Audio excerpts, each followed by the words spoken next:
Hello' ছাত্ৰ-ছাত্ৰীসকল অসমীয়া বিদ্যা মন্দিৰৰ অন্য এটা নতুন ভিডিঅ'লৈ তোমালোকক স্বাগতম জনাইছো। আজি সপ্তম শ্ৰেণীৰ অসমীয়া পাঠ্যপুথিৰ অন্তৰ্গত আনন্দৰাম বৰুৱা পাঠ প্ৰশ্ন উত্তৰ আলোচনা কৰিবলৈ ওলাইছো। এই ইম্পৰ্টেন্ট পাঠটোৰ প্ৰশ্ন উত্তৰখিনিনো কেনেকৈ কৰা যায় আহাচোন চাওঁ। 2 নম্বৰ উত্তৰ দিয়া।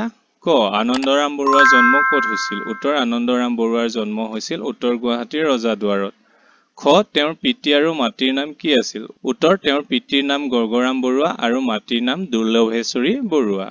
গ আনন্দৰাম বৰুৱাই কলকাতাৰ কোন কলেজত নামভৰ্তি কৰিছিল? উত্তৰ আনন্দৰাম বৰুৱাই কলকাতাৰ প্ৰেসিডেন্সি কলেজত নামভৰ্তি কৰিছিল। ঘ আনন্দৰাম বৰুৱা ভাষা কলা সংস্কৃতি সংস্থা কিয় প্ৰতিষ্ঠা কৰিছিল? উত্তৰ ভাৰতৰ ব্ৰিটিছ আমোলত প্ৰথমজন অসমীয়া বেৰিষ্টাৰ আছিল আনন্দৰাম বৰুৱা। তেওঁ প্ৰথমজন অসমীয়া তথা ভাৰতীয় চিভিলিয়ান হোৱাৰ উপৰিও এজন প্ৰখ্যাত সংস্কৃত পণ্ডিতো আছিল। সেয়েহে তেওঁ স্মৃতি ৰক্ষাৰ্থে ৰাজ্য চৰকাৰে আনন্দৰাম বৰুৱা ভাষা কলা সংস্কৃতি সংস্থা প্ৰতিষ্ঠা কৰিছিল। প্ৰশ্ন 3 ABILSC বা এভিলেকৰ সম্পূৰ্ণ নামটো ইংৰাজী আৰু অসমীয়াত লিখা। উত্তৰ এভিলেকৰ সম্পূৰ্ণ নামটো ইংৰাজী আৰু অসমীয়াত লিখা হ'ল। ইংৰাজীত সম্পূৰ্ণ অৰ্থ হৈছে Anandaram Baruah institute of language art and culture Assam. অসমীয়াত আনন্দৰাম বৰুৱা ভাষা কলা সংস্কৃতি সংস্থা। প্ৰশ্ন 4 তলত দিয়া পুথিসমূহৰ পৰা আনন্দৰাম বৰুৱাই ৰচনা কৰা পুথিসমূহ বাছি উলিয়াই লিখা। এই পুথিবিলাকৰ ভিতৰত আনন্দৰাম বৰুৱাই ৰচনা কৰা পুথিসমূহ হৈছে প্ৰাচীন ভাৰতৰ ভূগোল, সৰস্বতী কণ্ঠাভৰণ, ভৱভূতিৰ মহাবীৰ চৰিত, সংস্কৃত ভাষাৰ বৃহৎ ব্যাকৰণ, উচ্চ সংস্কৃত ব্যাকৰণ, সংস্কৃত শিক্ষাৰ্থী সহচৰ। প্ৰশ্ন 5 আনন্দৰাম বৰুৱাই ICS পৰীক্ষাত উত্তীৰ্ণ হোৱাৰ পাছত বিলাতত হোৱা বয়সৰ বিতৰ্কত মিষ্টাৰ গ্ৰেণ্ড ডাফে দিয়া মন্তব্যটো নিজৰ ভাষাত লিখা। উত্তৰ আনন্দৰাম বৰুৱাই ICS পৰীক্ষাত উত্তীৰ্ণ হোৱাৰ পাছত বিলাতত হোৱা বয়সৰ বিতৰ্কত মিষ্টাৰ গ্ৰেণ্ড ডাফে এইবুলি মন্তব্য আগবঢ়াইছিল যে তেওঁলোকে ICS পৰীক্ষাৰ নিয়মাৱলী নিৰ্ধাৰণ কৰোঁতে এই পৰীক্ষাৰ নিয়মাৱলীৰ ভিতৰুৱা উদ্দেশ্যলৈহে মন দিছে, কিন্তু যিগৰাকী ছাত্ৰই সুদূৰ ব্ৰহ্মপুত্ৰ উপত্যকাৰ পৰা আহি ইমানবোৰ প্ৰতিযোগীৰ মাজতো সুখ্যাতিৰে সেই পৰীক্ষাত উত্তীৰ্ণ হ'ব পাৰিছে, সেই ছাত্ৰগৰাকীৰ ইচ্ছা বা আকাংক্ষাৰ বাটত তেওঁলোকে একো বাধাৰ সৃষ্টি কৰিব নিবিচাৰে। প্ৰশ্ন 6 আনন্দৰাম বৰুৱাৰ কৰ্মজীৱনৰ বিষয়ে কেইশাৰীমান বাক্য লিখা।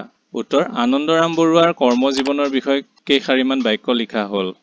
ICS পৰীক্ষাত উত্তীৰ্ণ হৈ স্বদেশলৈ উভতি আহি আনন্দৰাম বৰুৱাই শিৱসাগৰ জিলাত সহকাৰী মেজিষ্ট্ৰেট হিচাপে কামত যোগদান কৰে। ইয়াৰ পাছত তেওঁ ময়মনসিংহ জিলাৰ সহকাৰী মেজিষ্ট্ৰেট আৰু কালেক্টৰ নিযুক্তি পায়। 1886 চনত নোয়াখালী জিলাৰ মেজিষ্ট্ৰেট হিচাপে নিযুক্ত হয়। নোয়াখালীত থাকোঁতে তেওঁ স্ত্ৰী শিক্ষাৰ প্ৰচাৰৰ বাবে এখন বালিকা বিদ্যালয় স্থাপন কৰে। বংগদেশৰ আঞ্চলিক ভাষাৰ বৈষম্য আঁতৰ কৰিবলৈ বংগদেশৰ ভাষাবিদসকলে মান্য ভাষাত এখন অভিধানৰ প্ৰয়োজনীয়তা অনুভৱ কৰি এই কামৰ দায়িত্ব আনন্দৰাম বৰুৱাক অৰ্পণ কৰিছিল যদিও তেওঁ তাক সম্পূৰ্ণ কৰিব নোৱাৰিলে। অসমীয়া সাহিত্য জগতলৈ তেওঁ বহুতো অৱদান আগবঢ়াই থৈ গৈছে। 7 নম্বৰ ক অংশৰ লগত খ অংশ মিলোৱা।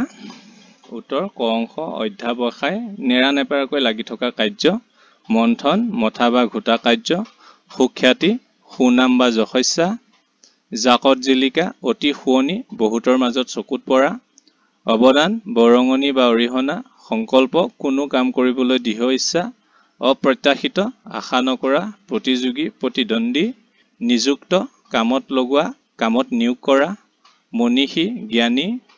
11 নম্বৰ চেষ্টাৰ অসাধ্য একো নাই কথাষাৰ বহলাই লিখা। উত্তৰ চেষ্টা কৰিলে আমি সকলো কাম অতি সহজতে কৰিব পাৰোঁ। কোনো এটা কাম যিমানেই কঠিন নহওক কিয় আমি তাক গুৰুত্ব সহকাৰে কৰিব লাগে। যেতিয়া আমি মনোযোগেৰে বা গুৰুত্ব সহকাৰে কাম এটা কৰিবলৈ চেষ্টা কৰিম তেতিয়া সেই কামটো আমাৰ বাবে সহজ হৈ পৰিব, অৰ্থাৎ ই আমাৰ সাধ্যৰ ভিতৰত থাকিব। গতিকে কাম এটা যিমানেই টান নহওক কিয় মনোযোগেৰে বা গুৰুত্ব সহকাৰে আমি যেতিয়া তাক কৰিবলৈ যাম তাত আমি সফল হ'মেই। গতিকে ক'ব পাৰি যে চেষ্টাৰ অসাধ্য একো নাই। প্ৰিয় ছাত্ৰ-ছাত্ৰীসকল এই পাঠটোৰ প্ৰশ্ন উত্তৰ ইমানতে শেষ হৈছে। অন্য পাঠৰ প্ৰশ্ন উত্তৰৰ বাবে তোমালোকে আমাৰ চেনেলটো ছাবস্ক্ৰাইব কৰিবা। তেতিয়ালৈ আমি অন্য এটা ভিডিঅ'লৈ শীঘ্ৰেই তোমালোকৰ ওচৰলৈ আহি আছোঁ।